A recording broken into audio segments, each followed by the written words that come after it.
Memo watching na memo akwa ba Enfambra Nnawotwe Yi so wo Adom TV ene diet sa Nnawotwe nakọ asan aba beto ya osi etumi sinkonya na yadwundwe o man Ghana ho se ne ya o man Ghana we be fa ne ntampa fra na Nnawotwe we se bebre na esisi na onim se ye de okọ South Africa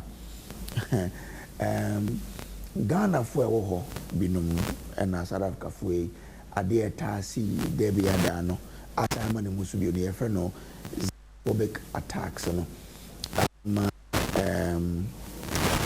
you know South Africa fo no question Ghana fo no sade na mo mu kro mo jeje mo ndwuma eye na video ba ko bia me tie krade oba no ka kire Ghana ni be ma ne se ade ntina mom kom krom konko ye o mani yi sade no de o mo abesha ase o mo call back no mo ko ye o mo kro yi ne o mo kan ye ene no ene ye ba behwe kwan ye fa so a e betumi tu sade na se ne e fa so bade MC nyina ye nim na mom ni sunsun so ne kwan ye fa so a ye betu ase no ye behwe ne ye de hu nkomo e wo ha ne ye sibio ne nsu se aban ahye se ye mining companies ya kese be ya enkomunda ne ownership no emma Ghana for so embremo bi into o masha o moto December na almost a contract no mema no enko Ghana for ye be de ho enkomos kwa ya faso a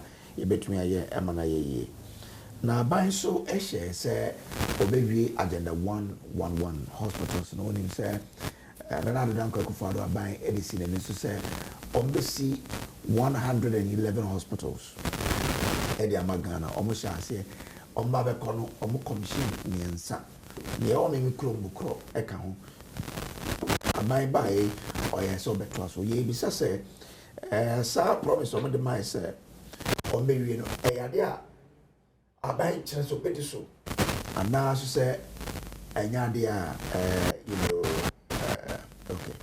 And you know, then some my baby and come a part of baby more be cancer or studio da. You better want to near my bar. You better masuko on the internet. Emo akwa baby o Enfambra Nnawotwe Yi so if you Adom TV a channel honso e was sempa 94.7 FM. Your friend Samuel Kojo Brace. Now omo amini ombedi dwumadi Dr. Bernard Tutubuahene political marketer, political marketing lecturer at the University of Education, Winneba, and a political analyst. So, and Gabi, assuming a government communications team member, on me our studio. Good morning to you, gentlemen. Bibi Abokodia.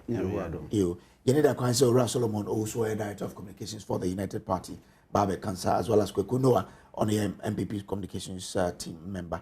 Omina Babe Junior near to me, Edding Como. Yes, agenda 111 so na fedi yembra yanim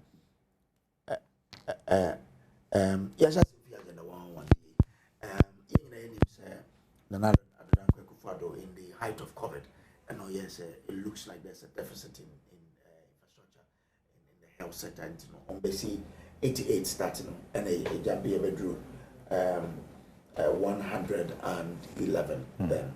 Now, more corner, no say a lot of them were at various stages of completion, but in some instance, and no more commission here. About we buy or yes, or betwaso. Na idea here. And he says, sir, promise or betwasui, and then you have Minister Kokan says, so we are then cry, won't we at the one no in 4 years? No, he says, our boss and say, no, a yardium bit this way, and it say, I mentioned fee Mr. Esumi there's when Mama buying a mass I promise we say idea oji mo sure send ya Mama promise obey mobile there you kwajo anopay ma menchia no apon for menchia me ofa Dr. Tutu Yi ache na kwajo em say be man be meet ba ko bi na em say ne nansa me ko ma fidie radio ne so menua mini o mahine na kasa no mahine na kasa okay na me kwa me di mahia sembi kotu dwa okay na no kro ni se me mpayimfo dodo na afre me if a chief of staff Honorable Julia Debra friend no sika bi ne so ba me office so ba e wan kasa o yare o ba e wo se wo pa adwuma na mso papa ye no kre fi se e wi ase de ne na wi ase de pa bebre yare but o adwuma ye betimi ahwe ho no so na wo de me ye panyini ke se wo ka kire me se apart from adwuma na wo pe no se be wo nhye da ntia poso so nti nya hwe e de ne ye a taxi brem sisi a de ne ye a e betimi ahwe na wo so ho ato nti ano pe me bo na ba so Julo Debra, Honorable Julo Debra. And me offer for some pofo. Also friends, there be something me a penny, and go friends so and I day. I'm see Papa, what a Roma. Angry. The name of you know the P mobile, apart from in penny for young friend from say, him so yare. Yeah, chief whip, or I would have fear because I not say a plug for no net so. Na him so yare.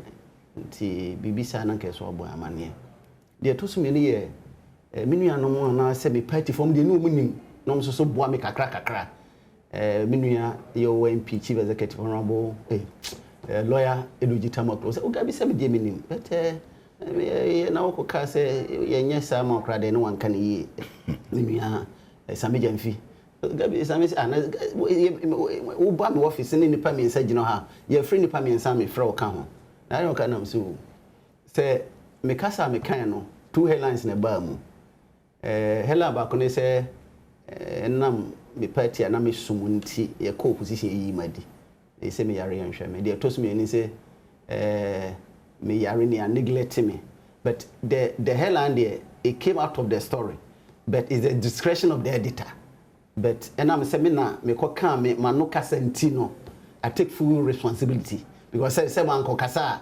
nkasa de no ko bi nkoma sa headline no so I take full responsibility but I'm very grateful mo friend me say menua Edoji menua Sameja Mfi road minister health minister menua Kwabran kan fa mo na eboa me a ye koye me diagnosis ye ko na UGMC ntinya se be na me kan gu bi ani mase me ko menua govern so na wasika bi me ye nye den na so sabi min timida ni da nyina me bo prum se man bimbi nkoto medication but PBB package bi na me so me name mpanyimfo bi omo capacity bo financial technical capacity ni yenye se wote ase nti enra na me no Edoji MP o ze agabi so per control so because na medical ni na kasa se wote ase if you say the woman say ya na a little bit inhumane so they also written bia na sabe o kosresra dia dia sa ho yare so what ase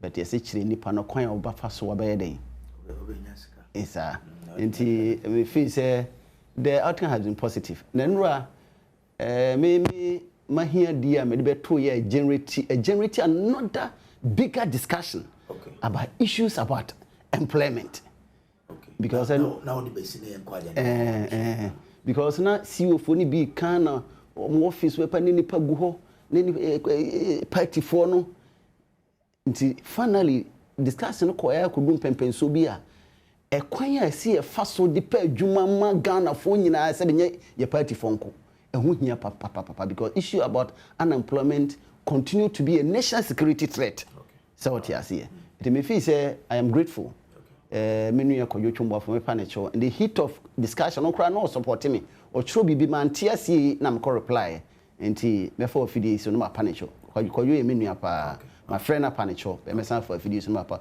obi office me kan bibi anya bia nso me panicho onfa nche come on I'm ready because your video so now for kawasem exactly and am mbo na ba and nti na mama kwan me da se to me cancer and say boy me da se agenda 111 honorable minister for health honorable Akando what dia tudwa ni ntia afiye ntimi wiye bi ibi se ye ba ye no na yeni agenda 111 yeni said ba bi a hospital na yesi no yeni ba bi akodu en yenim sika kra na aban dada ne dia hyem etini ese ye nhwehwemu ehu se hospital sen ni yesi adu be se 80% sen ni adu 70% sen ni yesi adu 30% en sika sen na akowuram Until there was the need for comprehensive auditing of the entire project. To finally be told you, I said, about Dana, what you're spending about $400 million. The $400 million, what the bank again is coming, it's going to be equal. Now, I was saying, say, oh my, you team Ghana, hey, na, you see hospitals. Now, you team spending $400 million. Now, you team you ba hokura, ya na, yakakra. So we commission trade. Unfortunately, utie minister nanu sem odi tu dwa. Me ensa no kra no commission ye no. For the physical structure no kra bibiri ni wi. Na hospital nkasa na nye the physical edifice ne nko. Enye dan na esi ho no. Se wote ase. We see hospital de uhia pa eye the equipment so be isu. Machines a wo de be ya adwuma sa na the personnel. Na we kra no na I say sometimes I am very careful with my words.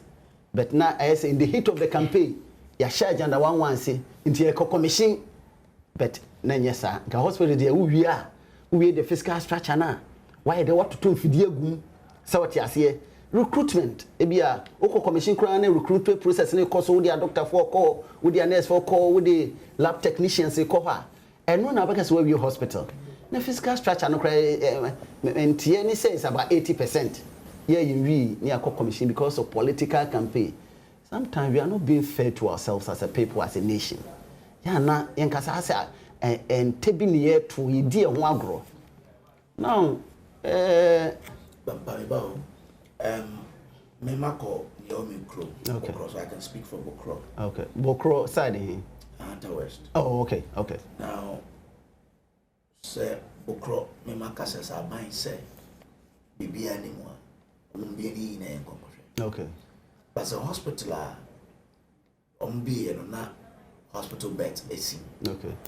Machine be wo. Okay. There be only here. Say 1 year and say 4 months.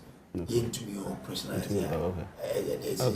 Me feel say they will catch me a breaking news to me to the extent say ba machines will base because and since the honorable health minister on account the be two just say said your commission and on fidie ni mayi ni menti aban dada ni bia wa ba be yi na no say da bi we die di fidie gumu we die di best gumu so tiase ye benchire mu ni say enam say na me di kan ka cho say enam say ni nim ba bia hospital yesisi akodu ntie ni any information about it in internet there was the need for an audit.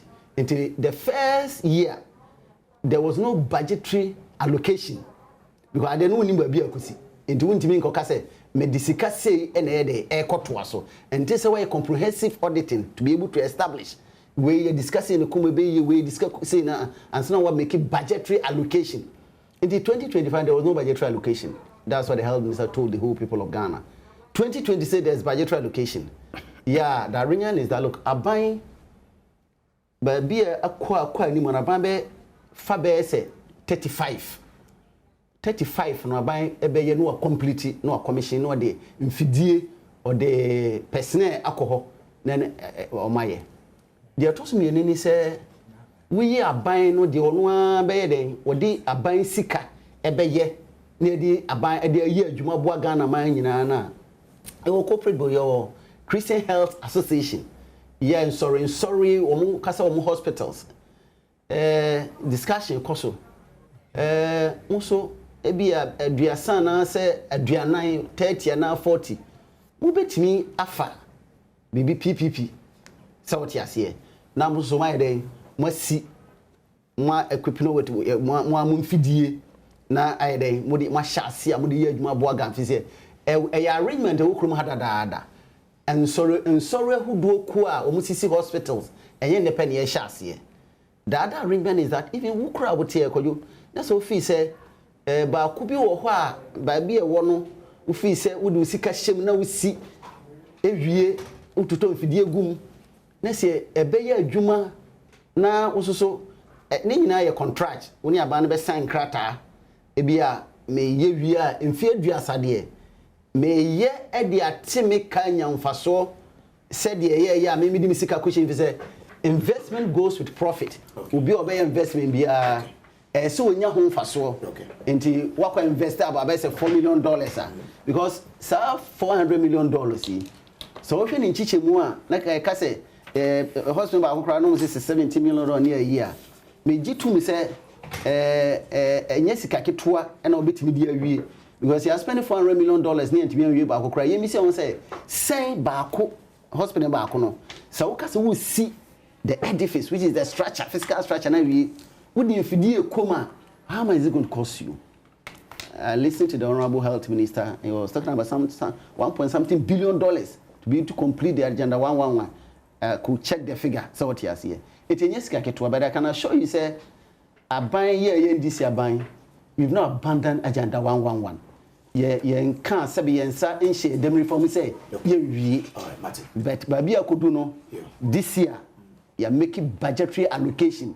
It may to me say contractor be a crab yen triana yeah budget na the aqua nimuno a trianica into Omako Twaso. You may say, Doc, sit down in okay. So share a year book day. I want to make you because I want me a Marco. Now, what should be see Drew here? Even accommodation price almost done. So and then there was a man buying Balanwaka, so a more rush, but I buy so I must say, on May again, I'll see our grand because 140 million. One budget allocation, 100 million to complete 10. And the Osha Bosch of my and a mouse are confidence in so many. Yo, because you are in Sancha of you now. Menchia, Minian Mammy no Machimo, I will have no pay. Na menchia yahwefo ojo say ebiem Ghana ene yenkomodie ensem bia yetena seka na sefo ya ne to da bi wa na bebusa se ensem ikura yeka kire hwan na wa na adwen se obetie ena hwan so na adwen se obetu ho anamon ama o man no enya emfaso de say so share Agenda 111 here in the history and as a Ghana bakosemu efa yapomuden ene bebia yeji yapomuden yaka ayaresabia Agenda 111 one of the bold decisions aban bi etimi edibaye so me shade say owie ana wanwie isan say let me say MPP did two somewhere in 2021 because say we there is too ambitious just say I say ambitious cry be can you say idea me fan say ade so ane so say MPP team akase on be ye 104 na first na 101 okay and they withdrew on the 3 count about 101 then some it's another 3 count money 104 inti na me feel say within the time frame na on person of the say aduma no I'm sure say me nyini say ebetimi abaso sa but then na ehun hia so ehun hia ubi papa ewuja na de and ubi papa nso ejaneka but emu de baba bia no say woye oba na woye responsible dia utimi fa ni mienu nyina e de di djuma ema animonyam hye ebika sebe o papa onyen ba bi koni na busua de meka mana kwa kosi ni yese hospital apomuden ade ahuhia pa wo man enche na emise NDC aban atiswi the primary health care initiative bi atudwa so na eno so ebekọ animu a agenda 111 no ho hia enoti na me de enka me feel say sa primary healthcare initiative eno so ye kwa kosisi me say chip compounds bi ene small ibi wo ba bi no na ke de sha agenda 111 mu do me say nka e be ma agenda 111 no akoda ni mu yi ni nyina ya boa baako e wosono so ho na ubetwa ne sere wode kira e wosono ubetwa na so wode kira e wosono enti senka agenda 111 no ne yahwe anim di akọ ena some aspect of it anase fa baby eboa for primary health care na yes ka foforo bi ne yesa akọ no baby so what you say kojo besa akase boshe ewo amanyosemu no emi se amanyofo no ede yen edi agoro kakra kire se emi se amanyofo na hu se de ade na ekonie ye hye ya de age ya bato awie si ebe ye si enye eno de enhye damfa obi a ho eno nti won se wakosra de ne edi watamda obi o ha umi na no enfa ni watamo but obeti se duare na akosra ya obeti no de apuso kodu ka se ye de aduane apuso wa atiase abio se wotene wonsa ye tene kakra bi ne de atu nsem ne ye pia wonsa no ko wachi atiase de pese ka cho ne se upe hwandodo nti oji we ya ukwa amema bi so okay now the point is this say aban bi na shebo kakra wo betimi no waye bia ka no a wahase a ekọ animu no ti say de na wubu sei ebi wo ho a yesi dan na wie so ahu yesi dan na wie ebi a mfidie bi na enim yagitum aban foforo baaye no na me say sumi ka about say aban no in 2024 NDC aban in 2024 no mo be person be audit projects in various stages 104 no na say 101 na aka no various stages ebia eden edu that is fair. I don't think say we auditor this thing should take you more than 6 months to complete. So, let's assume say the 1 year crown na year audit no. You're free 2024 about 2025. What's a bond so say obeto so na 1 year. Ahonke ka ben e na ode ehim ama o manfo ahu say boshe na o share no odi so. Enti ebi wo ho se ya yesi dan na wie ebi amfidie ba ko mienu bi empa ba ko mienu bi na wode ekwa kosim ebi wo nso a ebi na ye regional hospital so ahụ behia edoma kase but the immediate needs no de hu behia ma yen animu ha ye no anka wasom na akire se ampa opepa bi ye den ewo ho ye wie nsusu a mefa ne se machine sisima ye mmia no no ade na ewu nkonko bia no because se wa mmia no a enipe enti kokko bie so ahu ade isi hoi a machine sigum ye de no magum a eje na yi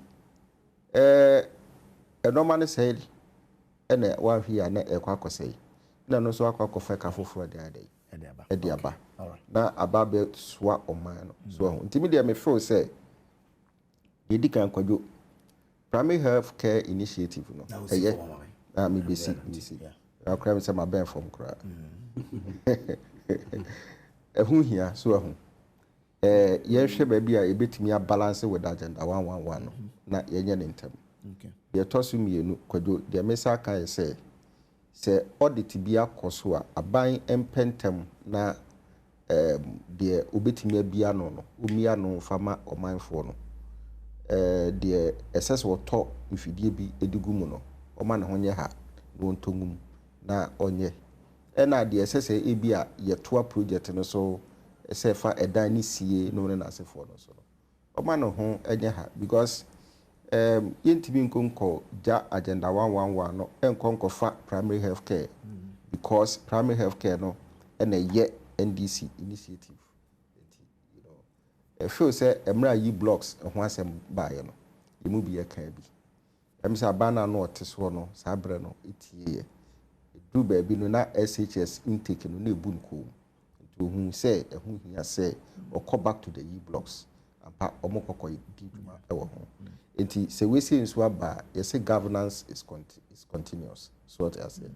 On far because Abana Kase whom say apomuden ho hia ti se ho hia na se gab wo ho de a on man nan e monitor e wa agenda 111 na ehunduma in fact bukro de ne yewi ntino monhwe na mombe ma ye ne hia pa kwaku no abeka nsa kwaku wa so za wo de kan agenda 111 na and these are man promises my brother those can ma minchia and yin paying for maybe show them the yin those can ma about to paying for na yinchia wana weje brenda me god okwe yase so so ba nya botar we tie hena adwentra ya zerba efa nsama amoza atugwa ho yeda hia ne yinyim nyansa dodo na mbo beje brenda wa ahwe ne we tie ya adwentra yanso ya zerba mo my Ghana wa afa na tampe fra na mricha nda mewie no monko nkran medu nkran yaze minchia me franka twin Alhaji Dr. Mahmoud Baumia minchia party fu nyina kankan ho a weje pen mo wa akofa forms polling station executives was warrior we boy na watwe ni mu no we boy nti minje pen na monko na minchia woni nyina mo bo wona about man kada ye mo na edwuma wono so a wa hyehyɛ wono socks wa police wa chichiri won boot a worko electoral area ho a worko constituency nkankan fimfiri mantel communication officer me per ho a wo bo mechi do manda wana ase mframa na nkweka wo the time mechi my brother ye san for me ya ba eyibi obise asema unya adasen utwa asem na anu bi no wo ze adasen there's a court there nkrofo ebi wore hama man ka do bandan bi se na na anu oye den mpanyinfo so se mfremu ni na pie wombo na bia ananse ba atenase ma wewu de benti kuma odu ho a ozimriko onfa pragia se bia ananse atenase ewu so ho de kuma ontenase ntonku na meriki odu ho emi anso do anko de we na de joro kotenase emi mi yinti kuma ke bodu amemfa pragia na obodo abia aka mi di bodu za na ma etwa kum na moko nti ma ban yere kama brother orkasa asumi acheche o na 2015 na budget ni ho nti na odo watina ase wo ye na wo ye budget what fa ho brother promises are NDC before the anaban bia o promises are iye bia de ba ba men yimre wo ba hand over mo the next year after elections until Mampina Kufuado mbra orobo pro worker there obey free SHS no sabe wan twa na anka da moba after first year meye be try me first year ma gana ma ye budget badafa the first year na budget ni no this year September no mo fra bo work school fee because mbra anyi amount for original ba aka da won hwe ni won fa nto aba ma me mi da ba ye den reba ba ye na Omampain Mama in August 13, 2024 at Asogli Palace. Mbra no robo apro no ye Omampain no ye 2025. Asemo ogina ho ka share ahemfo no boyin de. Oba abema. Oya agenda 111 na MPP aban wa asasem. We hunde nke project npo nkode ye hyase kakra. Na mbo maban na atoa pitin bebre. No ye amami na awo ye no to a woje no wodere ye nti obo rinja men ka pim oba ro ba aboto ya do na waye. And it was part of his promises. Though on any manifesto where you better get over bed or what you are waye. Agenda 111 so bad no kofa by. And bra COVID the buy. Me ye huni there. Sebi. My mind ya kwa unye or ye baby ye beji ayare naze because various communities ema amko constraints de me. And bro better ne afi pe baby say beach there or there's no call. Zero de ko a teacher for say school near the boko obey in same hospital one facility is not then I say are moko rage hospital na reason ko ma ye was no bed syndrome no onye the bed syndrome no ye problem but see ya pa me coordinate bed 100 my rage but when the dan no si wonara no won to me fa bed ni bi nto onye student mattress na akara the corridor ado it space mpo wo ho no oye problem. Say they may have the bed, everything complete, but space. It be not true or ye free SHS. It may call double track because we be another pedoid or could be. But she can some not a sign. We will the walk of free me here in your box. Into be another by no one about non if ye near one about no head and uncle. Into Mbra covered the banner you won there. A lot of districts, about 88 out of 200 and something now. When ye district hospital, when you be a whole district, you know, when ye be. And I share here so you na puntu ya kwa starting from baby over to baby na here no constitution e chede amanfo won do nto dey ye create district e ma me free am bankran na akra me yima ye me aya waso me yim da mo echire yara wo baby oba ba ye municipal mo yi nti e gina kare che say e me abaye utikita atu wo doko atu we me but wo ba chiche ma hu ndey say wo collect cloth assembly within the AM abo when the AM one space in Paba then kitwe bi nanke kokumasa nko ye KM the entire kumasi ya wakere KM rishia no your second a consider another second dementia meeting because kumasi ni jojo bro ina wo ina but this year what to makwabre iwa ni na retumen or the police station ko ho that's pity ko ho it's secondary school nyama old one basic district e your fate let me na na trap it's a man ka say you pebne ye yimi bia hin fa de yen fa ko na hin fa de yen jai dem say what's slow motion is better than no motion and my brother kojo to set for nothing work for nothing that ye baba and won twa wo kan boy what's a bra it's not fear obia ko edwuma bo be say ujafo mahata matari bi wa ha na ehuni na ri edwuma ma ho na ri watch ma wo fie so won twa wo ka but ba ya nka wo so ko bi say mo so me ko media imagine mo bi wa ha na mo hu ba bi a wa fa nti my brother my American be saying there abai ne sugo etwisi sika hin na odiri shem all right na oto bai for Facebook ombre na so ya botal ma me fi edwuma akwakuta asna ma onya twa office ombre na so mo kwa wa menti da asumi di yara doc Facebook my American ye there free ni bawo we say we za wo enyim breche kwantede nti my American ye there o man pay kufu abredu kufu oroko ja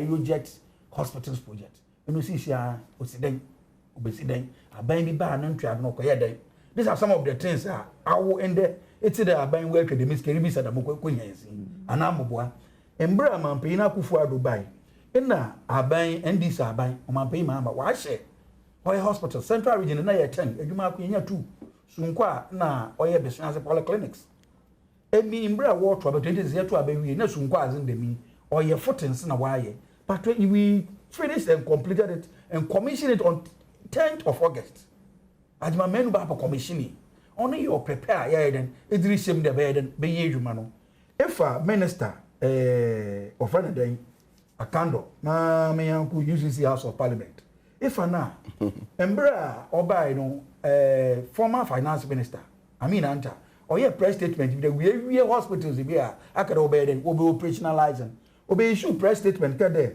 ko more kan ina no 95% why then we as at 2025 no kare we akando no statement in 2020 no see but you can know 95% ni yewi na chara aka 5% interfere crowd number them 5% ye dima fa antuado o kan ko see the if a trade okoben na hunter ye behia ekuru bia behia 8.3 million Ghana cedis each means are complete. And about 140. Is that but me for this statement, I'm to my send a copy. Okay. This statement, okay, the tray, $8.3 each. Dollars another $1 million. Okay. Who I didn't quote in dollars. But what he said $1 million, and son about my head were complete. But even in a can say no. When won't come out in a year do. Now, walk crying a day. Then answering a minister, why my yard say. Then you have vacancies in your Ministry of Health. Yet one year vacancies with the existing facilities, you know. You quite the more the warfare, a doctor for, what for nurse for, what for you for. But when you see care warfare was better, was good to have on account. Okay. And see, my yard can see the Bamba the other. Well, we are agenda 1111. There is no money to put people there to go and work. Okay. But that's what I'm making. Even the existing facilities, the minister wa me ata say do wo hian krofo mo abaye dwo sika yin wa wadba fa ho nti ye ko wi a ye benya sika ya da fa krofo ya da se no man komodi na words no asumi Canada ya na ye mitiri man na da wa chi da tarea of Afrim Madase yi mu so onye this is different. Madase, thank you very much Minia Noah. Well ye ntuado na ye nkoye nyime assuming to say just a minute time no I am say communication or print and say campaign be no afa or feed so no why no preoccupy so what you say but the woman say me jitu say say when this aban abaso to the extent say this is the first time in the history of this nation aban bi aba etimi the budgetary allocation for legacy project say say enwanyuma aban bi hye ase mu wieye sebe enam se efi so man ye nyina dia ye wieye yenti aban make provision for legacy project o kasa udi adanse ye say sa fee budget aban make provision for agenda 111 100 million so what ase and this obi ti ba bi no so ena agenda 111 aban pese obewia na nkompese obewia nkomeji wa make budget allocation dia to so miensa na mama mbisa o ebono wake o say akando kan say ba ko bi here 8.7. No, I've not read that. I will Google and search. Mama nso minim say akando ba ye ho last year. Okay, say we always need 140 million cedis. Okay. No much me di every million. Yes. And budget no mama 100 million to complete 10. And 10 in your na mo go akori. Oh, okay. Me gitu say you make budget, you allocate money for a project. Agenda 111 2026 you woman. A bet was 2027 a bet was so. Okay. So you don't expect Momo shall say 2021 up to 2024 amufra bamu amu spend over $400 million no crowd mo ntimi anwie baako. Na nkekoba asen na nkampo munya the moral right.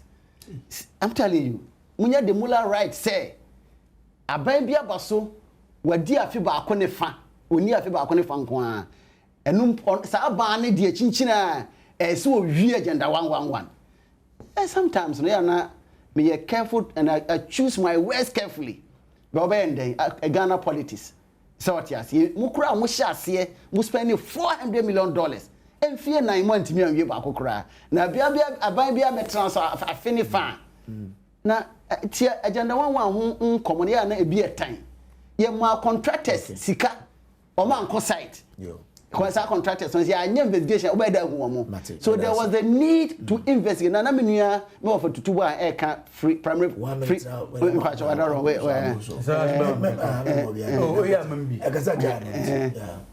Free primary health care no. The highest a polyclinic. No be enu obeka say so we see district hospital enye. So what you say? A health care be a ichishemu wom. In fact, free primary health care can most of their cheap compounds. So what you say?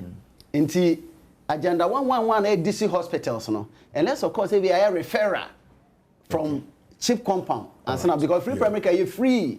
Okay, cheap compound, malaria, normal health education, BP said they be checking ni free. So what you say? Me sure say uko district hospital yeah agenda 111 sa services we you be providing free but I can assure you this government we are committed in completing legacy project any agenda 111 yo mate me da say Western Region Minister Joseph Nelson and Yawaoda enti awoda part to you Joseph Nelson, happy birthday to you.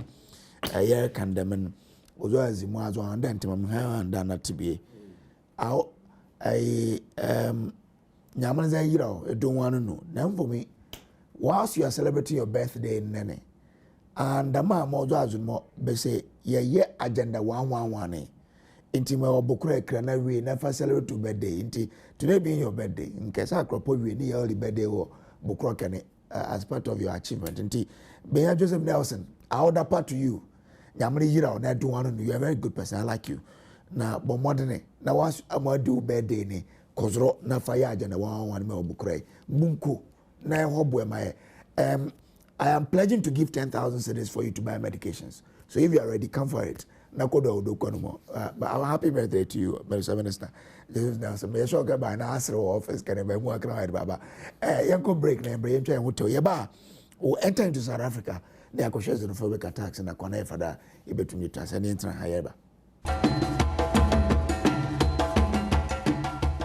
All right, akwababio afei yemfa onko South Africa enyina no na obeju ese Johannesburg Durban kama near there but the sort of challenge na Ghana for fame was South Africa no na ontiase afei so asama ne musubio video bi ebeto abonten na bo mo bo Ghana ni bi no ba ko be so na ya che Ghana ni bi ejina ho na omo keka nanim sania I say why bone class oba South Africa ebehwe no the Foreign Affairs Minister Samuel Okojoto Ablakwa and yebeba studio ni aba behwe kwan efa so a yebetumi amasa ne mawe yina no eja yenkonkohwe videos no yeba to aso.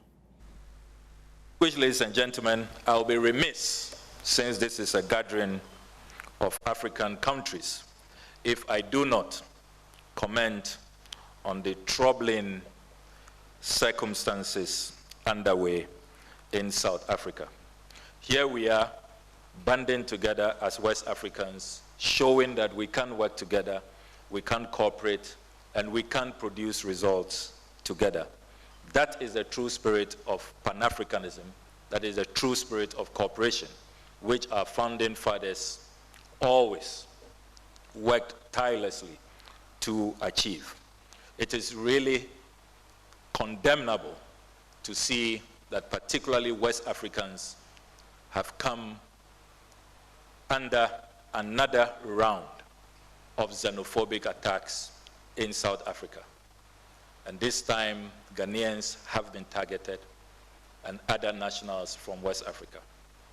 Earlier today, I held a meeting with the chargé of the South African High Commission in Accra.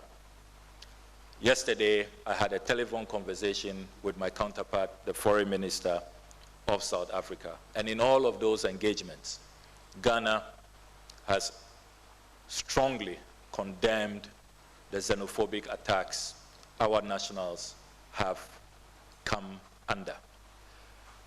I acknowledge that our counterparts in South Africa have expressed regret, have assured us that there will be investigations and that they will take steps to nip this really condemnable and regrettable xenophobic attack in the bud. Say ubia empe asendia maoye bidie koyi boko ebusia no say ubia hwe very well. So Ima came over today. We've had extensive discussions. I have also expressed the goodwill from His Excellency the President and also the Honorable Minister Samuel Okudzeto Ablakwa to him that we are here to serve him. We are here to ensure that we protect the interests of the Ghanaian people. Our concern is to make sure that he's okay, and he's right here with us, believing that whatever we are doing diplomatically to solve the problem, we work together with both governments to ensure that it's done. Ima uwa sam kaka obeso kache dana fuana. Sasam kaka mekanse nehuye. Yidi ne koso ne ene jana no moya mesana beti. Yanko pando boni ni antone no hoyena. There's many high commission were hand up here. You don't go down with you until the Aboko. They say catch you with your force of more Ghana. And there's all my opinion by TJ. I'm say about Tampa. Whatever. I think Kwakumatko is young. Amen. Let's encourage the Ghanaian population that the situation is dire. We understand. Let's continue to be law-abiding. Let's continue to respect the rules and regulations and the rules of engagement as migrant citizens in this country. I think that whatever it is that we do, we've always been noted as Ghanaians to be law-abiding. All right, so those were 2 videos. And I'm going to say at the back on but now you saw him with the South African High Commissioner, Ghana's High Commissioner to South Africa. Well, no, I mean, Shasim Fuho. Well, I shared the video. I'm shared the video. I became very angry. But I look at South Africa for every year where the Mazin, but a quambani year for drive between Yama the Mazin wage. My brother, Medasibio. Now, answer about me to you if you to send our mama bring primary health care has always been free. Checking all my infant tuga. 53 minutes and I shall 53. What's it? South African, meaning two baby or bet. Kakai better, bet more here. Checking of BP. Malaria test now then had always been free. Then answer and be rich. Me BP, even OPD service card now that way you get health insurance or cover. It's primary health care no oyede able promote the phone conquer no moment and kada ya to be aba because it has been in existence ever since the introduction of friend NHIS before abredo equal OBP or checking free sugar no yet 10 city strips now what the check sugar but we the primary health care sugar kanwa in the yara and then even various pharmacies are both one BP machine was where whatever to check your BP for here for free. No more. There's what I said. No one here there will be any health insurance. Or also or call such facility being able to or call such facilities and near checking BP, you're checking sugar, yeah, also so at the channel. That is the difference. As my American, that is the difference. As my American, them pharmacies no. About bridge the gap with those who have health insurance. In this case, no. American the purpose of the free private health insurance, winning health insurance. Or then you Ghana, as we saw, then you Ghana card be. Young cousinophobic. Charlie, or then you Ghana card, then you Ghana card is there. Every no, so before you can serve the primary health care, you have Ghana card. Is that not the condition? Who have provided that condition? Oh, no, it's not a statement. Young cousin of my you nephew or them pharmacies are making 1 year insurance. Men for no baby on yard fufu be araba. My brother, if you South Africa xenophobic attack. Na my friends in South Africa got saying Seba or your man our friend Ghana. Me ni be braze. But me say Kotoko versus Asek be Musa. Yakobo Bori Nzama or Kopo. Magana for a war one woods in one juma or one calante. Into Munkotonaze. Ye when you anumbia war Nigeria. Ebe me crew with Mako and the Siama. Be brainards one power on I just walk alata. Because one power waba. Anchor was a name. Whether I watch on Buffut ya enemy here, no watch on warfare. Nanamana Nigeria, she on a while share with all to Buffut me. Ye many here, or catch order. It's even words you are catch order cock. How we wanna Ijima, as that was by your numpo. We say when the something. Then in the yara, what that it happens in the Emi, Mabankra Mabankra, baby, I'm a tatsna ear, more Kwashibu. I'm a Ben La Paz. Non nam La Paz because of 124-hour economy was started here and Zano be Borbosha. But one Nigeria for Opa and ye be na you want bongo say, eh, one put a Ghana. Utumu for taxi, one wotumu for taxi free. What that 1 year in Subano. If she what about Otumbaha, Yipakobaha or there. But when you turn a danu Maya by ye, but Ghana Hanam there, Wabahama, in Zamano will form. But in Yako Ma, na a would cast up there, Makai there, on Cherry Biara. 2009 was say so 208 Zambia here Wokugana fudu e kai man no ba ma that time Gambia Wokugana for no so Kogana if man kesima ye nuanum kakoye ye Ghana fu wo Zambia wo ye kakopa wazeba nso okuku ye nkofo bi ma nupo no wuska bodri ma makai fentem frem oroba amene was obi okọ ho a wo bo abian na azimpu ska wazeba ho a wo bo abian na azotetu bi ne nanse on cherry biara no xenophobia attack BC ana but South Africa for no man say one ase e o man say one ase in the me be brain na mbo makai the one before Robert won independence 94 was independence yeah I think so 1994 93 94 out but makai the Africa yi biara obiara ye tuntum biara say akọ da say bokọ say ronko ye na ye dia hudim makai na me ya bo friend you what this do ehun anchor Sarafina Yes, Sarafina put on Sana Brofon, Mandela, freedom to ding. Master, Ebere, Quaqua Samona, there, yet they paradise, Saturday, South Africa, when ya found Woodima, what the Africa Cup of that year, and put the man who host African Cup of Nations. Shembra European World Cup. Nay, were other African countries where Jina moved to tell them that Yena Yan was in Kujina, because it called North Africa for you are. Won't they be a while you put a one guy? But South Africa for no, why ye bet moon to moon. The Brenner Abuafuna do one for my party. I didn't any so I do order and want to see I won't there. If you are one soon come one was about do. But here is the case. I mean now we at say Ghana, in South Africa. Yeah, visa waiver for 90 days about my quarter now. But it's the waiver now, or president. What's the answer? Young man, papers about to go there. See, African Union there. I feed the whole Ghana near Ghana, the whole Africa. So this is a bit about South Africa. Also, South Africa gained independence through a gradual process, becoming fully sovereign state in 1931 with the Statute of Westminster.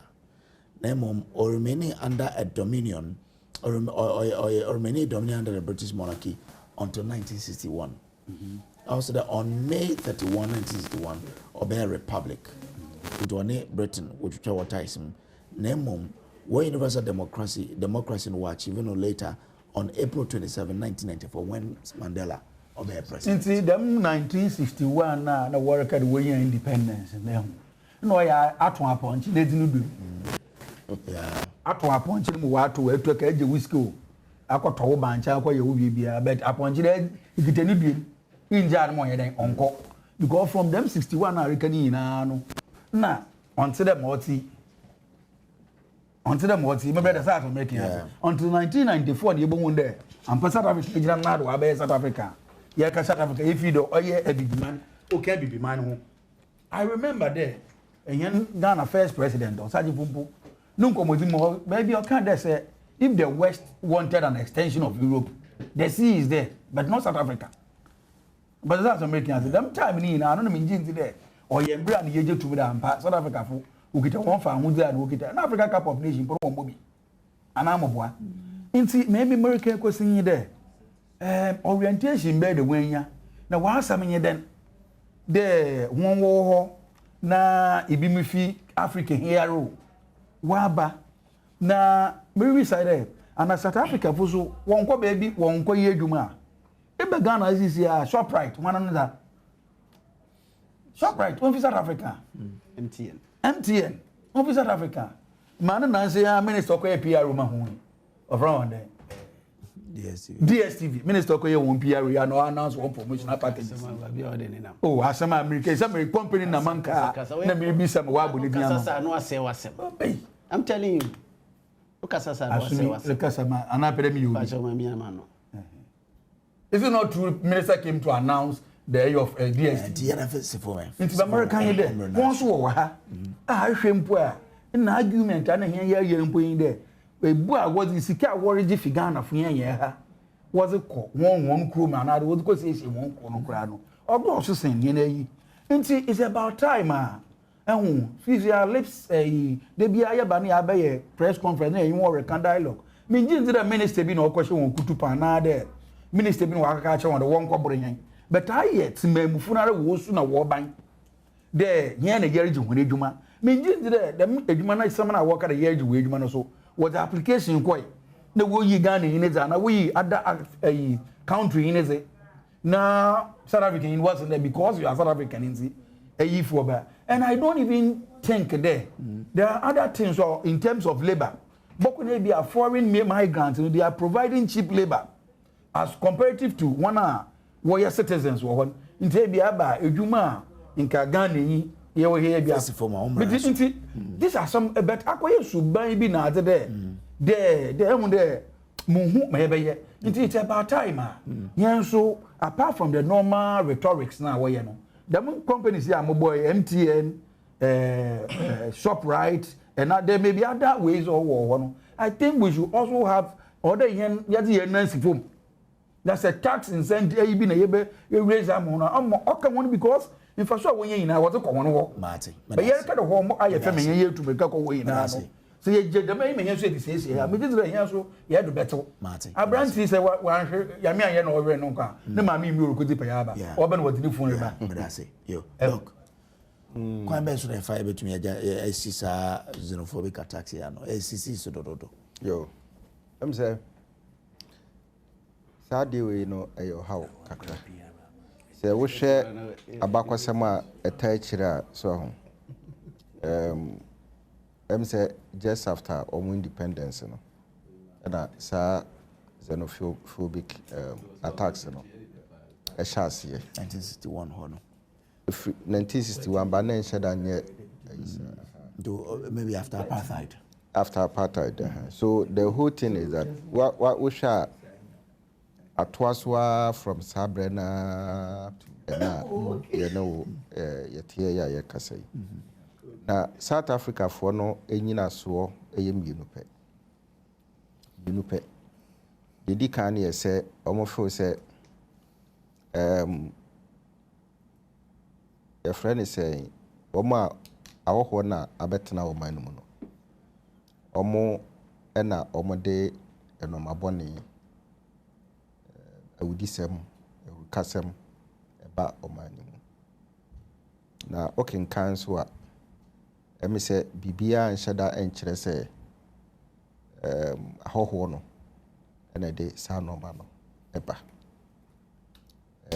de tosu mienu eye say omofo sa ahoho no eje omo enyuma so aho na say ahoho eje monoma abibifo ewom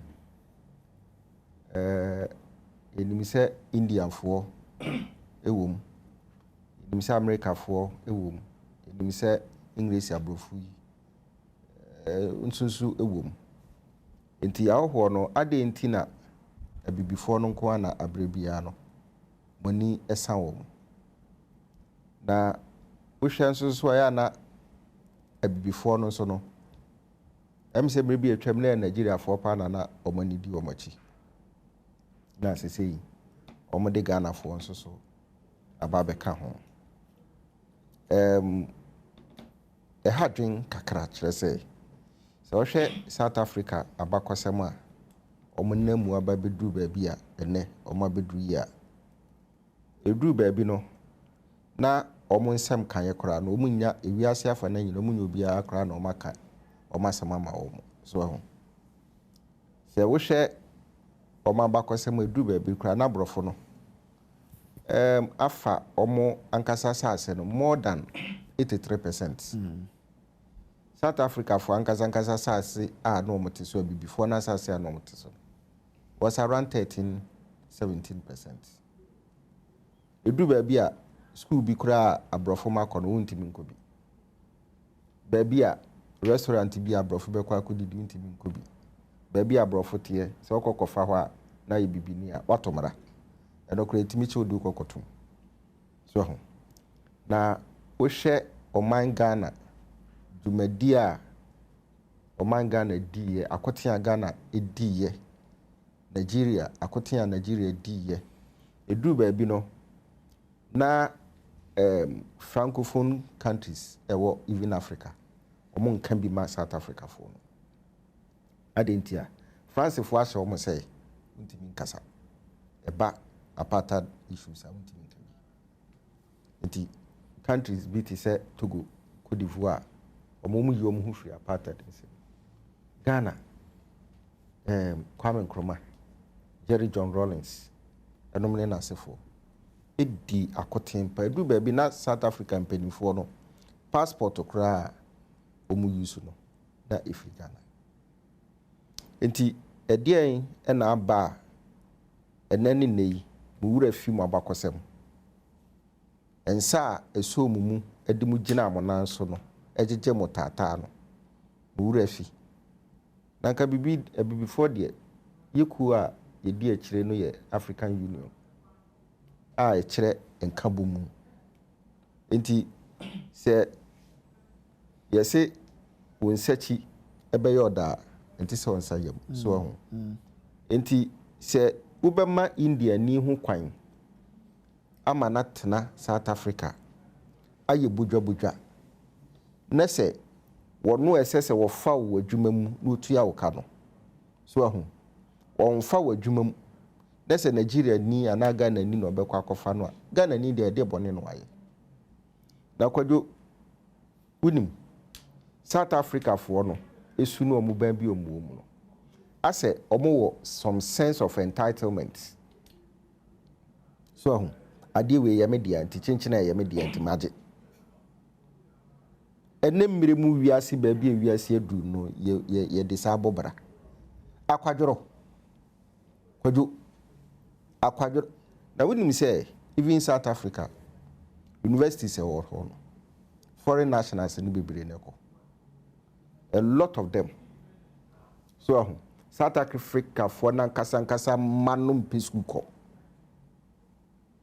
enti dia no why scholarships are a war South Africa no foreign African nationals and one tiasie adekruntia South Africa for mano in peace ko one tiasie adekruntia adwuma emema South Africa for mema akwadworo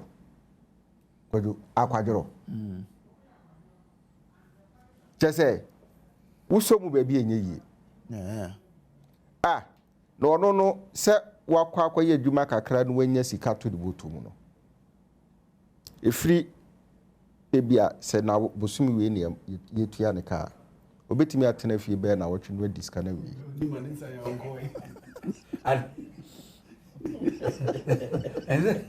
emu ofia golensu na se nipa we se India ne bia adwuma obefa wo onfa and you see that sense of entitlement in no of course say there was who tua me this X amount of money because crony media obi bi ni ko da ke onu free West Africa akwa ko do South Africa ono no o man kakra bi a o calculate woni sikam ne so hwe na afi obebetimi aba besi dia obeje so ahu da wakọ ba bi a blacks ne kura etete no kodo enchansian eni nua na most of them omde bobo dantenem so ahu no nye that part of Johannesburg na your friend says so it I had to say Islam no where obehu ogo obehu say we the Islam abehu but the rest is very well structured na beka kojo beka actually we say most of them economically they live in slums. Okay, so what I say few of them are so ma school create decent jobs no and who so much baby but else that is how it is. Now you see say a case will be anko no be anko chichiri ni kuro dia and e san ka South Africa baby o modun ko munru ho no mo nti o ma ho de no mo de chichiri South Africa Johannesburg ni na se fo ejo ma ho de nya brofo na be chichiri kuro adam papa o ho nya brofo ni sisi. Okay. So ahu enti your friend is say akwa to see adware de bia yi benkum dware nifa and fa dware benkum so what you say it is a mo no etimia page do baby because say ebia let me put it in this form slavery so what you say mo independence amantem eti abrofo no mba tena ho no omo chichiri nkuru no te say European standards na bia so omo bia nyuma yeah, independence in termini every. So, but I don't say, look, you are too superior than any other country. I feel say, Matisse or more president Ramaphosa Akasa. What say violence against foreign nationals will not be tolerated. But I feel say the South African government led by the ANC, in fact, they don't really have control over Omano and their citizens. They don't have it. I know say, look, could you say South Africa need a kumubina police in Nigeria won't take action. Okay, all right. Fancy mommy. So it tells me say the law enforcement agencies probably condone and connive with some of these atrocities. It has to start from law enforcement. Yes. And nothing ama sankrofo we mono enya tumia omonya omode yesa no ma no. Okay. I think somewhere KwaZulu Natal. Minya admission to University of KwaZulu Natal for my PhD. In between that time, one of these attacks, xenophobic attacks, started. Because of that, I declined. The professor framed me, and said, no. You can't come. I can't. Okay. So, all right. And you see, for African integration, now see, mommy. When you see here, I say, mommy. I say, we say no. I say, moha. I was here, so I say, you see, for African integration, for African unity, South Africa should know. I don't know, say, Ebia breaks na, omodo omo akwa domino, and ebi omo feel say they economically they are isolated from Africa unity. There, that one is a different. So what I say, but I feel say they should go back, trace their history. No say, yenina nipa bako. Eti say Ramaphosa, President Ramaphosa can say, oh yes idea. He should back it with action and make sure, say, you see, we really don't have any control when it comes to these xenophobic attacks. So what I say. And Ghana cannot say, we will retaliate. What I say, because Ghana is not known for that.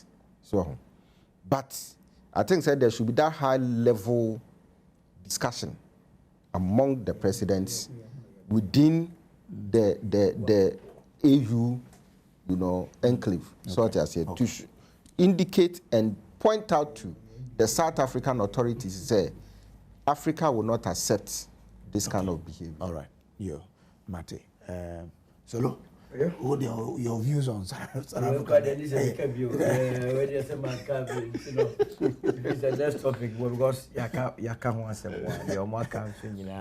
except say, you see. So attempt to say the South African government in freedom. I'm fully aware.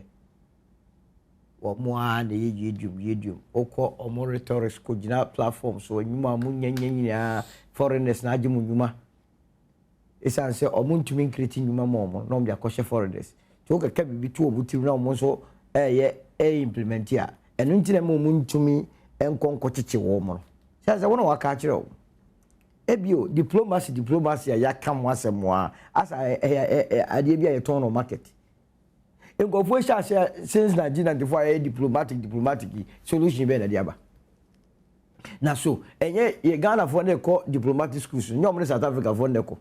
Na Ghana for call mo dey mutumi ba no mo ne be kasa. Enye say Ghana for nye radical so. Dey bia make check go for say then you don't know the Ghanaian. Esa say ye ni tia start say ye ku ano. No. Country better start here cool sub-Saharan Africa. Ghana. Yenna new cabinet body to be sorry say yen to Europeans are there any near Pamwom who be that. Sadly, we are make culture and now no yaka cofa same by wouldn't be a job between Ghana and Nigeria and Tokane yen pimpam who be what a giant. Ghana must go start free. Yeah. Okay, talk there was a retaliation also in Ghana here. o twitwu be twitwu a ye bi ne di tu no beto afeni ye cases na mo de eba bia o na mo de o mo nya yi papa Ghana de hoju ya honyo so tro su ho na su ha ye nyira ye be kwa ko settle asem no pepepe solo eno na ya mo ka asem we a and you must ka say am say ye mbo sutro ntina ma asem we ko so oh yes na ye mbo sutro be jai na ka ma ya example actually say Ghana pam Nigeria is free kromwa o ma gasa o almost so ye buy if it will matter and so way what is the Ghana for pam Nigeria for pam Ghana but so that's what see here Nigeria no but yes almost ha but this time the abrasa obi am pam obi you see how be try say who see also see me as simple as that eye for eye tooth for tooth diplomacy and so issues so and the maybe as ne ko form no oh an international law ni ho international law of the senior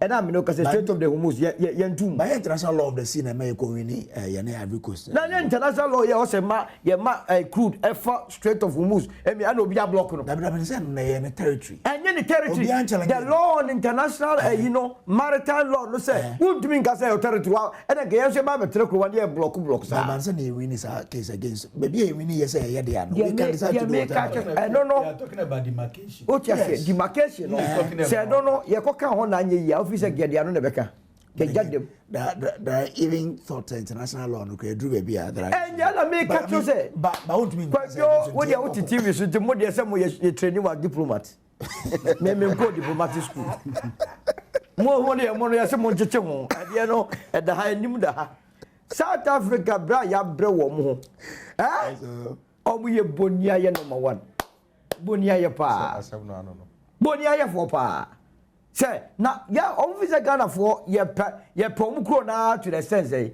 Ghana your population is 34 million e mudu do say na South Africa they are less than 50,000 okay so tia say and yes ye ndo ye man no ye nsu e beduru ho until your only solution is just one oh yes me ni musa mo diplomatic nti mo de mo fa mo de wi a ye ne wo ha we baba yi a mo so mo de ne be na baba yi be ya ono so take over MTN so wo de baba be MTN eno ano no next time ye the video no kire wo mo a ena ye kan ye hu okro mu a anope me wo say EFF issue statement e me wo say Ramaphosa kasa me wo so bie hu say no eni braba because you can't win this battle against Ghana one thing for sure ade bi so member wani mba so your political differences in your echi no this time na say touch one Ghanaian touch all and when e bi to Zambia for echi no mo order fugu bebre no so tia say and for the first time EFF issue statement DA issue statement Ramaphosa honku Ramaphosa not kromu ha yet the no Ghana ha ne kwada brem South Africa ni be no so whether sort no ka activism no ono so am fa kromu ha na ye noa ne se na meni akonya abayo bi ono na kire ye ni ase Ghana ya ka kire politicians yes ra mo e di sika ma mo me fa mbedi ye ma we na ensem wo bi ye me bufu kura time okay yo assuming yo kwayo South Africa me fi say enkoman a enkeni kwa da biara da se nke se wo mutu abibiman bi for so sa South Africa never if you say ekwan abibiman Ghana ye fa so a ye de buo mu in the fight against apartheid nene omusia tu am omo gire nti se be ya bibifo a ye buo mu de ye nyi nipa biem and omu gi omu hu di bi se be bibiri mu kra na omu nkan ti ababa ne kasa na oka senko eti so omu nya bibifo all kinds of Africans have gathered here.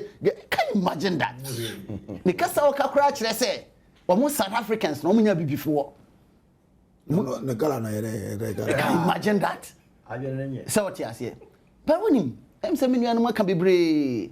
Ghana for your boy who wade pa. Ghana ni bie no ase be South Africa or odin say question dem reform. In fact, a 3 year yi mo mu ni ye. Ghana for ni di 3 year ko. African where shemi Ghana and they can introduce you ho. Common car wash South Africa the man onye. Akwaduro. Me ko na meti one of the communities. Ya wada. Ena na omo ye den abrofo no mo tete no bia fie no de ne bola abesi abonten. na rubber bag black one kɛseɛ mu na cars na bɛfa kɔ na wohwɛ South Africans a no ne nam no sisa ne nam saa bola mu a ɛyɛ akwadanfo o mmrantie a sɛbe akwadwuro nti bola mu aduane no mu die sɛ wɔte aseɛ akwadwuro pa ne ahoyɛ a baby me nua solo kan bibi me fi sɛ me ne yɛ adwen we should build our country sɛ wɔte aseɛ and Ghana is so much accommodating ɔman biara nipa Ghana ha ɔman biara nipa Ghana ha wokɔ a ɛne Guinea-foɔ yɛ Burkina-foɔ Niger-foɔ ɛne spare pass alatafoɔ yɛne ɔmo teɛ kakrakra yɛtuto bet yɛmpam ɔmo na ade no de South Africa fo nko ade mone ade kra de tembia wɔn pɛ sɛ ɔmo tu abibi tembia wɔn pɛ sɛ ɔmo tu before sisa hwɛ companies ahodo egu Ghana ha South African companies MTN FNB Lances our mom yɛ laboratories ni nyina free South Africa ni nyina free South Africa so what you see na de ɔmo yɛ ɛne ɛso yɛ ka sɛ yɛ so yɛ de yɛ tu ɔmo so sa nke be yi all the revenue ɔmo generate wɔ ha ɛno kure sɛ ɔmo abi adwuma fa Ghana for but ɔmo repatriate some ɔmo de repatriate ɔmo sika kɔ ɔmo akɔgyekyɛ ɔmo man ɛne ɔmo ni ntɔkwa ya mamu nyuma akɛseɛ yɛ adwuma wɔ ha na yɛ de ɛsɛbi owurai ɔsɛ ɔyɛ baba ni ɛde adwuma no akɔgye no South Africa nti a yɛbo no a obi ti sɛ boxer wɔbɔ ne sɛsɛ de wanya boxer bi a ɔbɔ no baba na nyɛ kra obi ɔyɛ baba no they are not being fair to they are not being fair to their fellow Africans na ɛsɛ it must be the highest level so what you see Ramaphosa or president na adansi abase hakora ene etete no ahana no me nduru the appetite period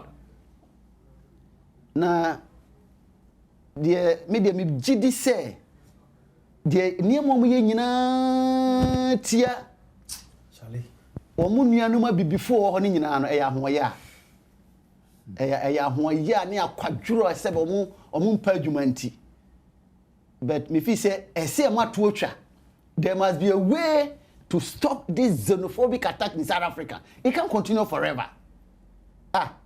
It can't continue forever. Now, besides that, the whites have guns with them. Umukro pistol. Broni no is backward to check da. Everything here no TV fan kwa brofo so no. Akwa no bo akwa no sana. O say dem babu koma arena. Na ya so what you say? Because abrofo who say sebi South Africa be before no majimi. Enti broni bia na mana ne position ho bejimi oku na aka say self defense because ono ntena ho ma ye na aka de but there must be a stop somewhere esi etimi twa na hu say nyina ya be before ye boa mo ma mo kuti apartheid ene majimu ma yesi ho okay so what you see okay man na maji esi ho no oman bia ni ho ewo wiasi ma aman bi fo asefo ni ho oman bia okọ agbenya ubenya Ghana ha benya Burkina fo Nigeria fo Niger fo Cote d'Ivoire fo South Africa sa asusu na musumo man ubenya other African country nationals a omochi ho ebo omobra legitimately obi anka so obi nkoya ade enye obi ade na the law enforcement agencies are there the police is there but obi oye baba na makohia na bonten empo se waya bone amfa no police station wotimi bubo ne te se obi a waya box a woni ne war ring mu that is unfair to we abibifo nyina anya Ghana fo nko okay yo but that's pa after you shared our last topic for the day the directive to large scale mining companies up till December 2026 and almost shift to mining operations and from local contractors and I say the between on maso OTA in Semnomoa under the new rules. You say surface mining there, or say your company say you fully owned Ghanaian firms on one year, and underground no, or say your companies at least 50% Ghanaian ownership. So, one thing. Me feel say papa. Na abide to implement here. They would have written their name in gold.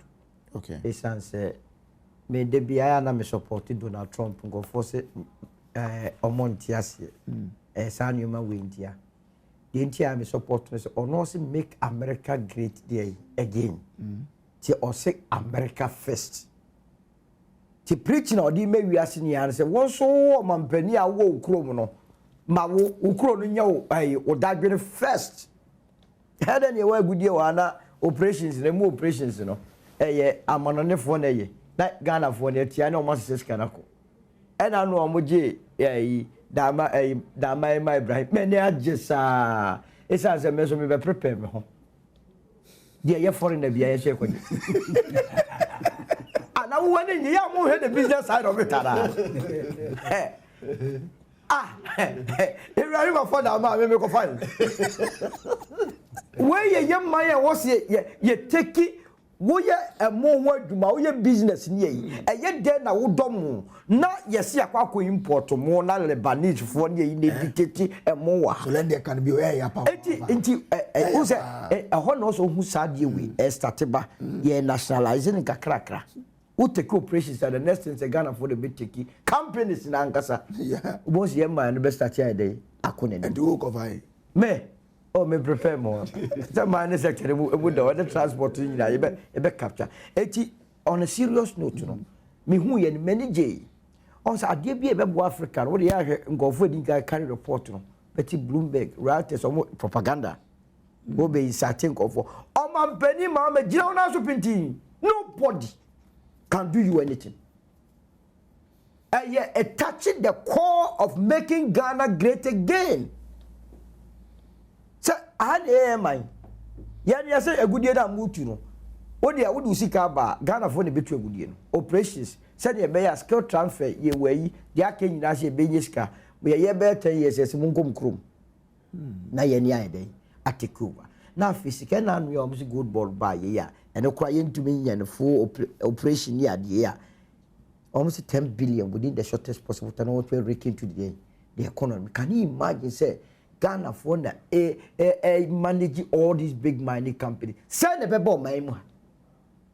And you be South Africa, Babri Wama, or Bay as a wiggy or Kohayos and you, Akasansam we actually. The nationalize South African companies as well. Oh, media may say this year be Bruno. Telecommunication, MTA mistake, ye take over. Hey, I was a baby buy. I don't mean so I take care. That we say Yamiadum ye bedro. So more pam ye be. They answer yes here. Because at the last I joined it, no kaya. Now as well as Esla Bresso. No more cry cast MTN no crowd was subscribers too much. It's the year line be and your opportunity boom one. It me from a business perspective. Your man penny in a banyayi. Me I know that the be preach ya can I say after Nyami tie ye sufre. Ye who so be start to say, or person ye what is right. Take them on. And yes, unemployment in a be coswa dosu kruma.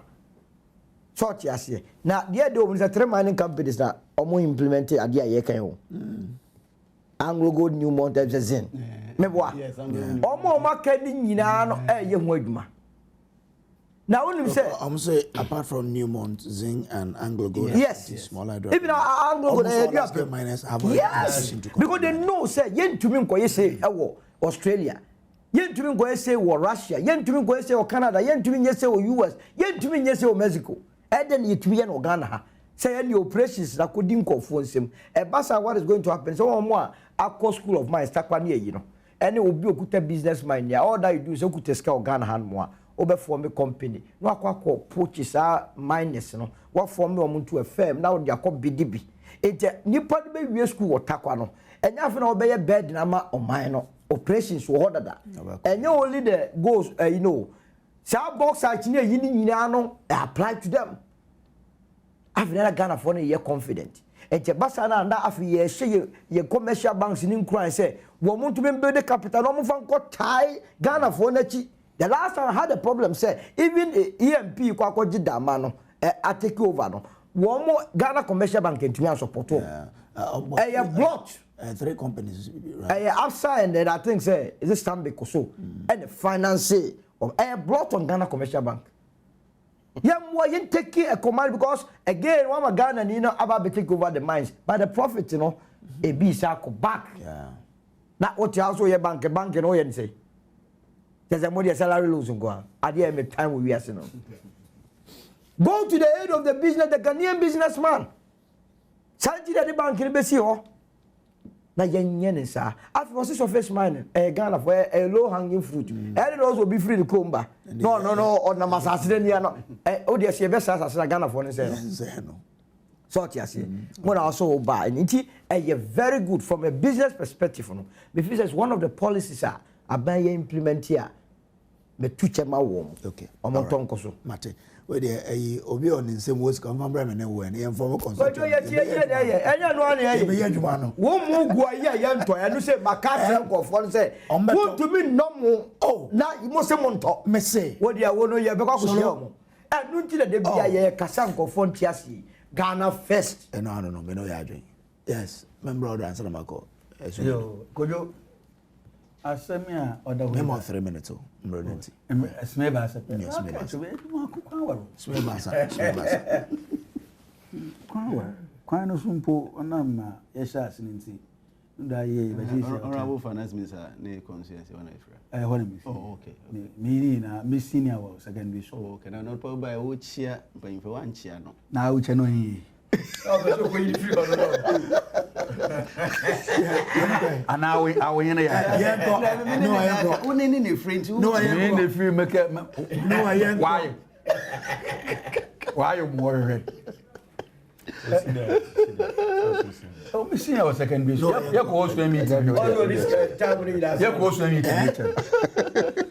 rekende mi mpo mi nchia Amanda Oduru me mate Oduru me Beneza na ba o china obe yen fidue ba asa Oduru ma agbo edwuma pa asa wo 2 minutes o nya mo yi yemi na aka 2 minutes my brother asema oda ho no o ya asem papa o man pain fo awaba bebreni yinara no me hu yin de nhihye bebre woze ba o ye nhihye papa Ibahian actor offer trading ho kra na wunda o chere bit de bodwe a no wontumi ye ahoko ntumi mbamba ye de bi na South Africa for 1000 ma was the mama kitamba bring salu na brami dem be you say na say ntumi ye say me iti na wa mechi na mbom obaba implementation obodu implementation no ehwei na emi obodu na manyi solo na menya asumi do ka odi yi wefi menyi ho ya adwe kete po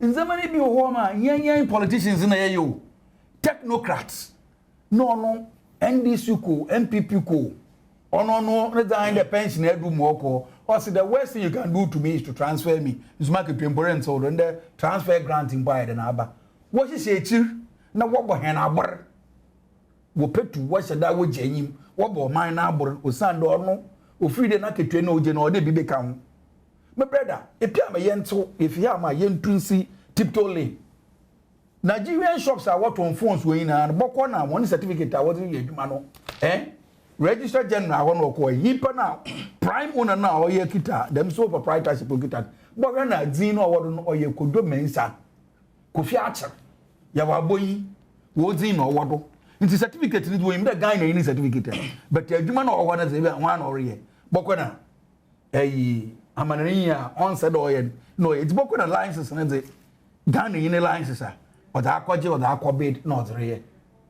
Embra sim registration e buy moga megina MTN office the mo Ghana yi or the na yi was in there why register this me into your transfer e ko dey yin para transfer no ko na wo twa mo agbe na video na no gina no ori am China yi or transfer on sim na why because China yi Ghana card them foreign one bi the passport was be onyi e bia the passport ko onyi permit resident permit was be where last week na mo me district na mo koya azo this assembly metwa na mo na abranti bi die yim wa aba oba ya aba za China yi bi aba okita game ya we bodi chacha ya wodi sport ya wo kwa na wa aba district wa opeda oba ba register na China yi na na mpo no brofo na kan ya na zen nti obodu wa no okita no phone no was my director no time type to Chinese no wa convert it to English na director we read na director so type in English no so wa convert na brand things any be say na wo fi obodu kru wo fi better bobozin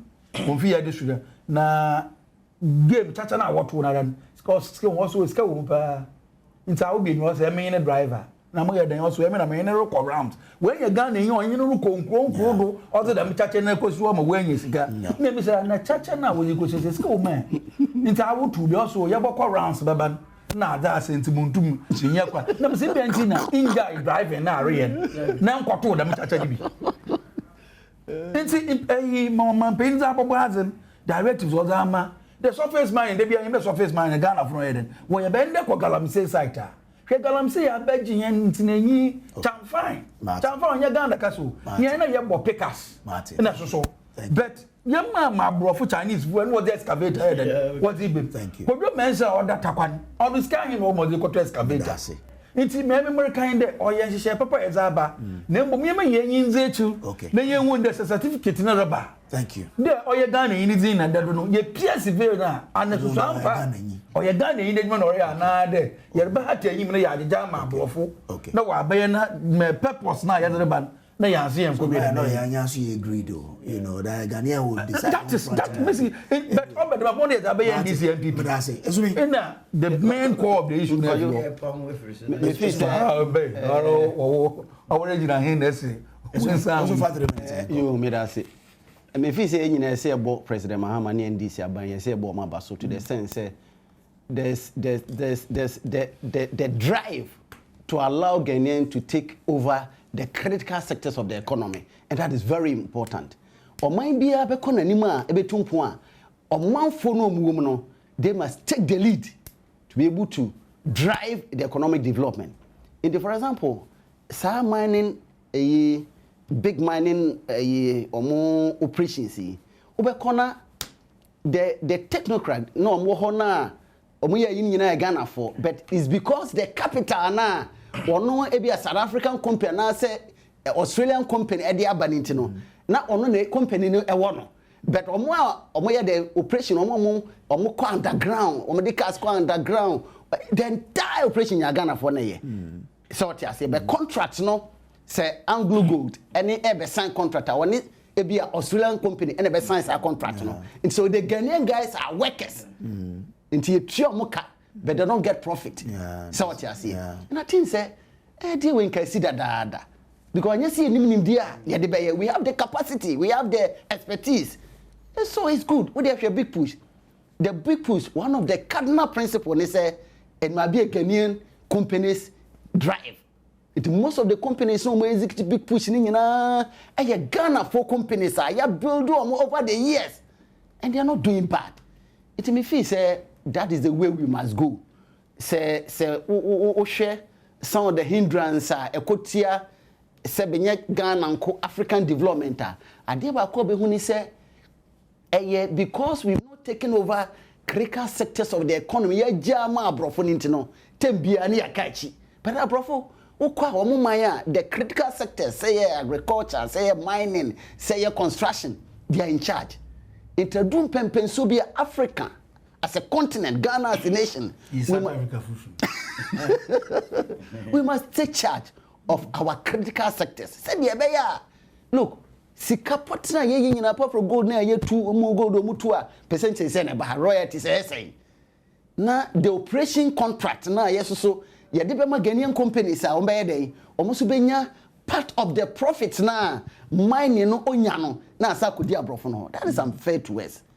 Ntia media me feel say a great initiative, a great directives. And we must force the other 3 companies to be able to abide by it. Okay. Anglo Gold, Newmont, and then for me, China and China. So when you are there, China and so what you see.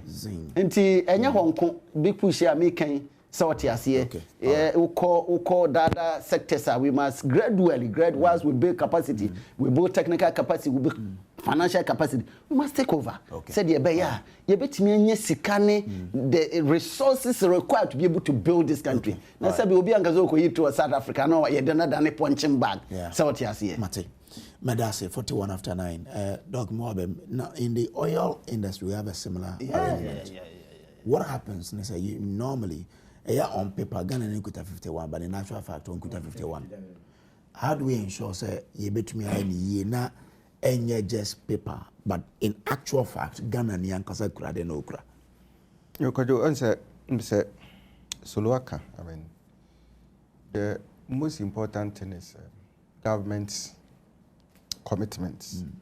Apart from government commitment, you know, there should be proper monitoring of this policy. Yes, I can ni akoda. Na echina ye kan yo NDC aban kra kan na o kan ko si say. Some program na friends ko si say. We and every no pay friend and now what you hear about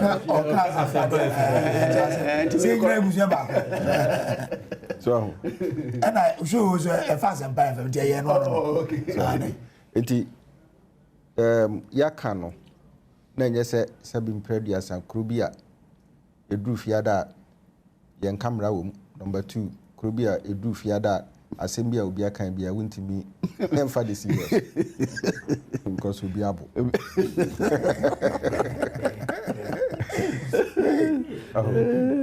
no say o man na ye bebo ye integrity ho panya. I think say ebre awie du say asembia beka bia no di akire ye de adwuma said the na menu am okay about obekọ ba bi tiptoe lane no na asefo okwadum foreigners na omo ye retail omo take over. I mean so look and which is adia ewo ho Christmas na me pemo atwa akoma UTAG UW finally no I'm very almost pay foreign rice. That is a problem. So that is our problem. I lecture for entrepreneurship. Look at this. Minim sekwedo eyem, but the point is that ubekwa akoto local rice di akoi ekwa akoye boachi bidi so that say uti anye yi a na momunti asese so mudi meme mona papa I was here for share you no not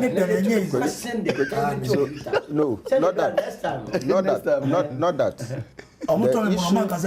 the issue is that say I am in support of local economy so that say Nigeria for the policy to ho amra omode rice e share dangote nsalo untimi enkra mo mfama so that say it is here say be local industry no ehun ban dia we need to be serious about it emra na ho no local content law na omo review in 2025 no eye nyina mu yie say local content law ya na this mining issue ya yes so that say enti a dear aspect near they call the farming area so to protect I didn't need me sorry near Burkina Faso ho near kwa tomatoes the Burkina Faso president Casaminton tomatoes no money na the name for more why so and before say a dear back we bit me ayeni look kwajo a issue of capital issue of capital so but mining industry no yeah capital intensive. Yes. When Ibrahim Ekoya, Ghana Commercial Bank, the largest bank in Ghana. The largest bank in Ghana. But doctor, if you say apart from that, no. Ghana Commercial Banks is doing a lot for the big push contractors. Because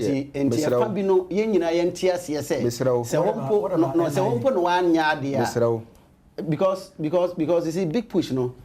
I'm told say some of the contractors no Kuraka say pay mobilization because ya Ghana Commercial Bank I'm on so yasene. So you also you see so okay seminar one can me nyina mo na kafa. I think we shall not be fair to Ghana. Also mo bua so we shall not be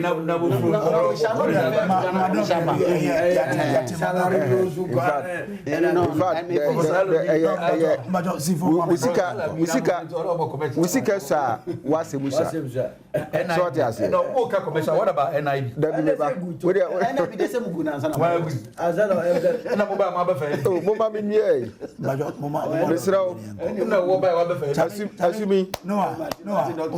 Assuming see for me the next one. Musika sa wase musa sort as here. Absa Bakris free Ghana because almost feel say profiter omunye free the whole of Africa no. It's less than 1%. And the more coin. Now a whole national bank now opportunity see aba ama indigenous Ghanaian entrepreneur. We say minti minyes kanemo. Are you serious about it? No, there be all there. It will be full say. No, I dance here. Please. I dance here. There will be a poem. Share more children. I'm a farmer. I dance here. Baby, the sister want to be a. Now we debut here.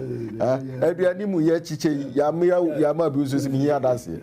Committee be our set house at 10 o'clock. So, a issue about labor. We are ashamed. Labor issues. Your barber fancro for. Your expertise, in the mining industry. So, your critical skill areas, do we have them? Ubeshi near Shibu or Ghana, Hanianya. Yenya, still the law, no local content law, na some company, no can say, Yenya Buagana, Coco for being free, baby. So, yes, and also your issue. Managerial issues, and also, I made this normal women in Abba so that governments, in conjunction with the Ministry of Education and universities, so and come to be able to identify some of these things, train skilled labor, train management, and so that we can take full advantage of this. Your friend is a local content law in the future. So okay. And as a business management, I'm not training be training be but mining, yes, but mining is an expertise. You might for training. Yes, but I know. Say you might train be. So in the mining sector, there were a lot of experience. Okay. But mama MBA phone lines no na yemfa ye call us so. Obetumi afre lines na ye be to TV no so na wa join here. Yenti also watching but master planner junior policy analyst Kentampo say was South African same way so ade me bufu kra ne omo attack yen kofu say enti omo mecho men no omo was South African omo fu ado no omo mema omo remfi say ye wo mecho men papa wa ha na so mo nja sansa me no mo di na yes, you better start to say retaliate na ebe bro monso master plan ade ode bae ni aban machi onwo ya fo na wa pon to say me ho ye aban ma mintie we yo ma mintie ami bra Gabriel esumi ka chen sa aban ze no mi tia no papa opon amefe no na mi wo fa solo su kesia no ye wo fa so solo aya kayo wa kayo college no o wa yo fe South Africa issue no kakra. So we share enyema ekoso South Africa. South Africans no. Omu titi Africans na active say ye slaves no. Idea ya tifum ye pa. Say media ekoso no misusu say aban no bom mu. Say me share video ba ko na police for gina wa. No omu intimidate one of the African member out Jinawa police for Jinawa Omayesha Haya Omunkari into the Suboni boy for South Africa are buying so because protection Omudima foreigners were on and yeah dear so Nikura. Okay. All right, you Nana also Homano. So Nana, good morning. Morning, brother. Mamintie we Nana. In fact, Ohio for an opera papa. Medase. My memo abaso na mentia me mpanifo a ewo ho adwenkase adwombo adu ATU program no oba for chairman na me ma me hawa kumsen just in front ko dua me tia mpanifo na na ke me tia mpanifo pa bro edru ba ya sa Ghana mpanifo ya ma ye ni da ho okọ me South Africa ma busy hoda omo ma mu ano ne omo mrante na wo South Africa mpadwuma nti ye Ghanaians ni Nigeria for ne kwa ye boy ye homodin nti ya na omo ma na ya dai okay nti na ma ntokwa no binia enye bibia because Ghana ni free hapo on fa ne san ko hwe ne dem ripam onim se watu kwan ya kudu ba bi nti yaso ko ye dwumaden na ope bibiba nti South Africa ma no su se Ghana for ne ye dwumaden sa no mo ya da ye pemema South Africa for me man so mu a omatikokum. Yo, medase, mamintie Benjamin, matches our friend. That's our friend, mamintie where? Ah, Kojo. Yeah, friend Benjamin, yeah. Okay, mamintie where? Yo, my case, friend has now by a diabano. Yes, Omodiabano, Omuma, young so abnormal thing, the Senate. Maybe near boy, I'm a for some more fire, such a muy Irish and with me in Irish in a Vivia Itnacosu. Information of the Japan, Madame Masina. Yo, Nabozo, Michao, Mejewe. Convadu, Michao, Mejo Sopana. More to say. Yamida Cheni over. Catch us, so let me sort of refuse. Na me ko communication ko national chama how come in na ke na kodua ka tell me so so am na wate fini vitente kan ka report so brafie what na ka me ka South Africa so me wa ni am chen for no ye ko jim for mo chamai en ko fo se mo pa juma se mi se mo e ya esi na e be ya se atum politique on jelo de e saya bu obi ye juma ye ka bi se mu bu ni fasi en ko krom da we ka to ko krom a mu be to e ti se abofu buru o mu yala o mu na yi suma wo mo surface mining yo okay yo medase mamenda mabeya for so assess on to recount me de djumai Dr. Bernard Tutubu ahene lecturer political marketing at University of Education Winneba. Solomon Osu, director of United Party, and also by cancer. United Party. World Communications. Gabi, assuming government communications team member. Kweku Noah, MPP communications team member. That's it. Say mobile. Once again to Western Regional Minister Joseph Nelson. Our part to you. Happy birthday.